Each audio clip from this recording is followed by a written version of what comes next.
हवामान खात्याकडून महाराष्ट्रामध्ये रेड अलर्ट जारी करण्यात आलाय। मुंबई, नाशिक, पालघरसह काही भागामध्ये पावसाचा रेड अलर्ट जारी करण्यात आलाय। पुढचे 24 तास हे अतिशय महत्त्वाचे असणार आहेत। सकाळपासून मुंबईसह उपनगरांमध्ये पावसाची संततधार ही सुरूच आहे। मरीन ड्राईव्ह परिसरात सुद्धा सकाळपासून पावसाने हजेरी लावली। गरज असेल तरच घराबाहेर पडण्याचा इशारा हवामान विभागाने दिलेला आहे। मराठवाड्यातल्या अनेक जिल्ह्यांमध्ये अजूनही पूरस्थिती कायम आहे। मात्र दुसरीकडे आता भारतीय हवामान खात्यानं आज रविवारी सकाळी जो रेड अलर्ट दिला आहे त्यामुळे पुढचे 24 तास हे महत्त्वाचे असणार आहेत। प्रामुख्याने मुंबईकरांसाठी सध्या जोरदार वारा मुंबईमध्ये पाहायला मिळतोय आणि आता मी आहे मरीन ड्राईव्हवर। तुरळक गर्दी या ठिकाणी पाहायला मिळते रविवारचा दिवस असून देखील, आणि बाजूला जर पाहिलं तर समुद्र देखील आतापासूनच उधाणलेला आहे।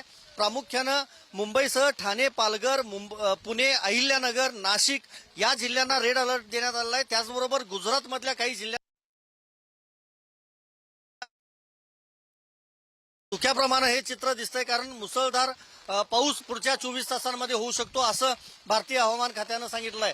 प्रामुख्यानं आता विचार केला तर मुंबईतल्या कुठल्याही सखल भागामध्ये सध्या तरी पाणी साठलेलं नाही आहे। रेल्वे मार्ग असतील किंवा हायवे आणि इतर रस्ते असतील या सध्या तरी सुरळीत सुरू आहेत।